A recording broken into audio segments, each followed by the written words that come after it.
Hey everyone, I'm Madalyn Sklar, host of the Social ROI Chat, and we just finished an awesome chat talking about Snapchat today, and I'm here with our guest, Shaun Ayala. Hey Shaun, how are you?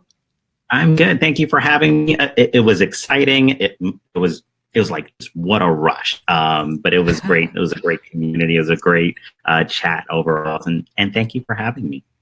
Absolutely. Well, when I think of Snapchat, there's a few people I think of, and you're like probably the first one that comes to mind for me because I've just have always associated you with Snapchat. You've been doing a great job over the years of being known as the Snapchat go-to expert.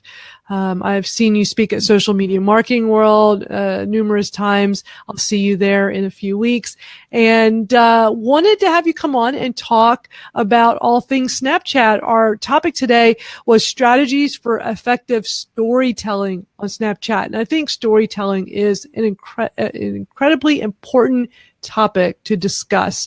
But before we dive in, can you tell everybody a little bit about yourself? Yeah, sure.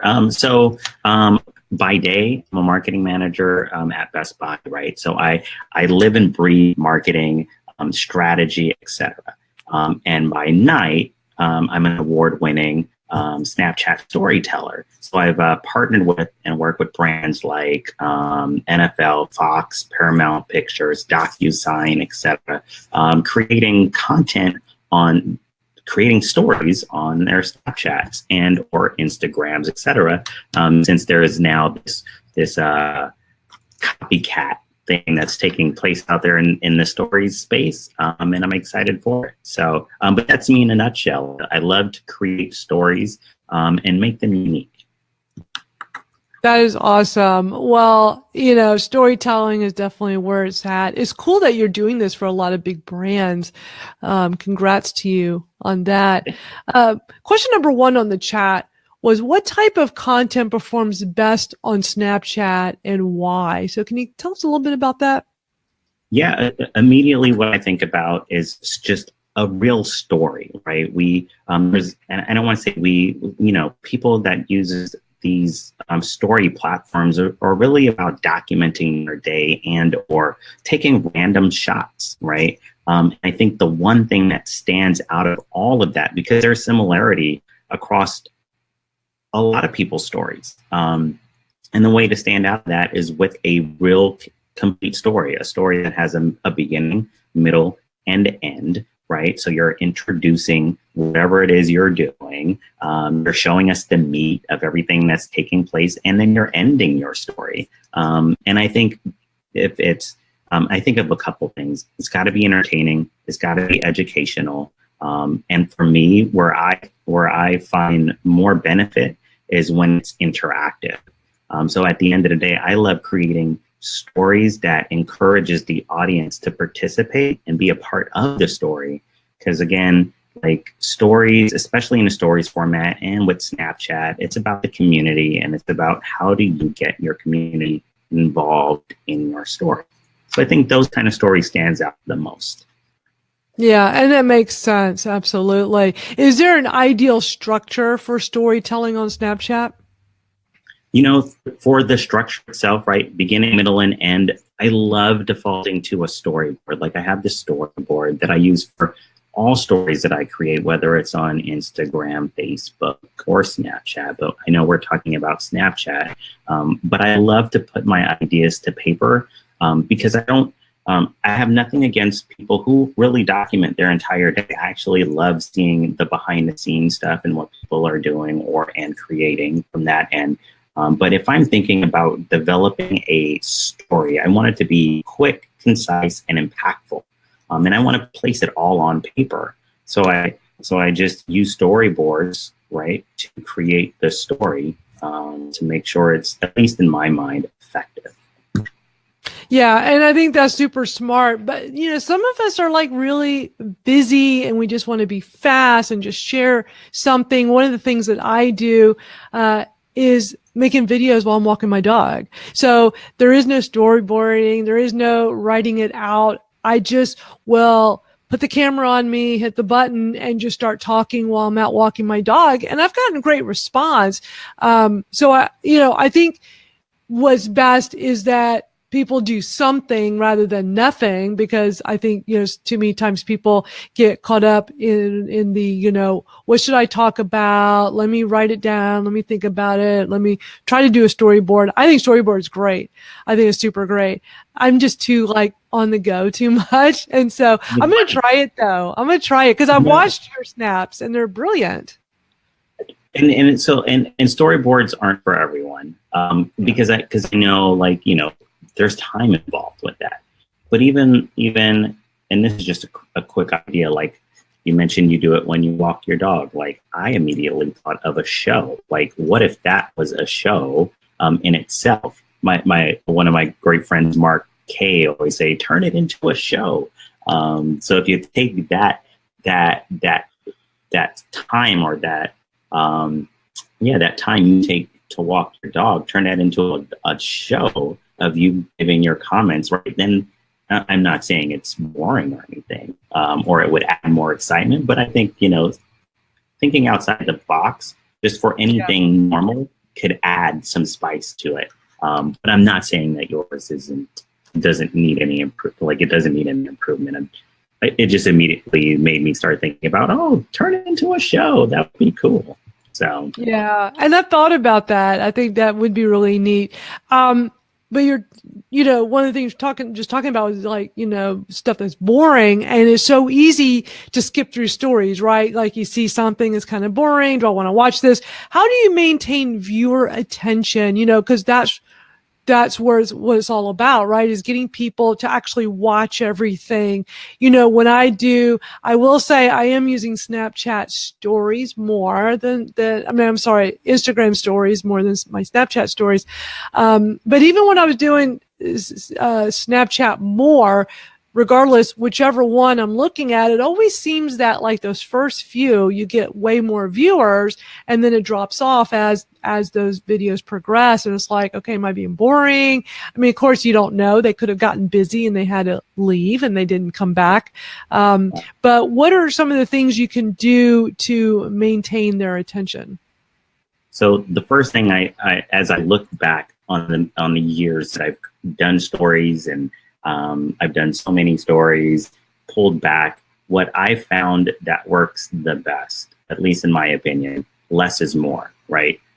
So what I mean by less is more, I would post at the minimum once per week. And I wouldn't even go more than that sometimes. I think if you create stories that are impactful once, then it excites your audience for the next one that may be 7 days later versus one that is immediately the next day and the next hour. And it just becomes this long 24-hour reel in the stories format. So I think if you kind of turn it on, turn it off, that will give you, that will open up room for the engagement side of it, of people wanting to watch it all through because they haven't seen you as much. The other piece of it that I think is important too is really utilizing the features of the platform. So whether it's the tap function, right? Like people are tapping through. Well, what if you create a game that encourages them to tap the screen, right? Or you're asking them a question to tap the screen, or you have a cool picture of you and your dog, or just whatever the setting is that you want them to screenshot and share. So it's more about thinking outside the box for using the features to get people to want to see the next frame, hoping you would do more of that. If it's just a continuous play of just what's taking place in your day, sometimes that may not be interesting to many people, but then you'll have your core followers who will want to watch you from beginning to end. But I find just interaction, asking questions, and encourage them to tap on the screen or swipe up to ask me a question, really gets people to keep going and wanting to see what's next. And you're making some good points here. I think it is so important to have that interaction. It's too easy to just post things on there and not do anything else, right? But when you get that interaction going and they maybe ask a question or they're liking these things, like you can use this opportunity to start a conversation, a private message with them. I think that's really important to continue conversations and not just be one of those people that posts but doesn't interact, right? I agree. If you're a Kim Kardashian, you may be able to get away with that, right? Well, sure. Or if you're a DJ Khaled, maybe you'll be able to get away with that because people want to see, what you're doing. But I mean, it varies per person as well. So, but I agree. It's about interaction. Yeah. Now, is there a perfect formula for a call to action? Because at the end of the day, we want to get people to do something, right? So we'd like for them to take part in a call to action. So do you have a formula for this? So the way I see it, I never put a call to action in the front. Never. I always try to give my audience something to experience. I think giving them something to experience, whether it's the interaction with my story, it's tapping on my story, but I want to take them on a journey first, making sure that they are invested in what they're seeing, and then the payoff is at the end. So whether that's, asking them to send you a picture, send you an image, answer a question. I never start off that. I always try to think of a story that would just get them invested first. So that way you kind of rule out all the ones who may not really care. But then you get the ones who are really interested in you to really take action at the end. That's smart. I love that. Super smart. How are you measuring the success of your Snapchat stories?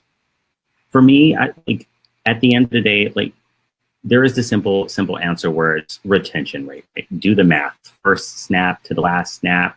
Once you get that, you can go that way. But I actually look at it from a content creator. What's really important to me is the amount of conversation that is taking place. So the interaction on the chat side of Snapchat is way more important. I remember when I was working with Lexus and I launched their Snapchat account, they gave me the opportunity, and they didn't care about the metrics. What I made sure I said, what's really important here is the audience and what the audience will do. If we can get them to do something, especially on a platform that is undiscovered, that lacks discoverability, I mean, that's where you really take the approach with Snapchat, because people want to be discovered. People want to be seen. If you can twist that and get people to do something for you and then show it back, I mean, people love that. So it's really about how many people are engaging with your story. I think is by far the most important metric. Because what I love to do with that too is take whatever those reactions are, and in the case of Lexus, we're asking them about their car, right? They love to show off their car. We're now creating branded content that it's user-generated branded content that you're now creating that you can then feed back, and people want to see themselves on these quote-unquote big accounts, which I think is cool. And they appreciated it because they saw the value in their customers creating content for them. So I think it's the conversation and how many snaps you're getting and engagement on the back end is really important. Yeah, I love that. That makes such sense. This has been really great, Shaun. I really appreciate you coming on, being on the Twitter chat and now the After Chat live stream. What is the best way for people to get in touch with you? The best way to get hold touch with me is ShaunAyala.com. All my socials are Shaun Ayala. So that's where you can find me. Okay, we'll link that up in the comments below so people will have the opportunity to get in touch. This has been so wonderful, Shaun. Thank you so much for your time today. We really appreciate you so much. Well, I appreciate you giving me the opportunity. You are awesome, so thank you. Thank you so much. Yes, we'll see each other at Social Media Marketing World. And if anybody here watching is going to be at Social Media Marketing World, come see us. Shaun and I will both be there. A lot of the speakers we've had, or participants on this chat will be at Social Media Marketing World. So come see us. We'll be back next week with another awesome chat. We're going to have Dustin Stout with us. I'm really looking forward to that. You know him, Shaun, right? Ooh. Yeah. Yes. He's pretty amazing. So we're looking forward to that. So until then, we'll just see you guys out on Twitter. Take care. Bye, everybody.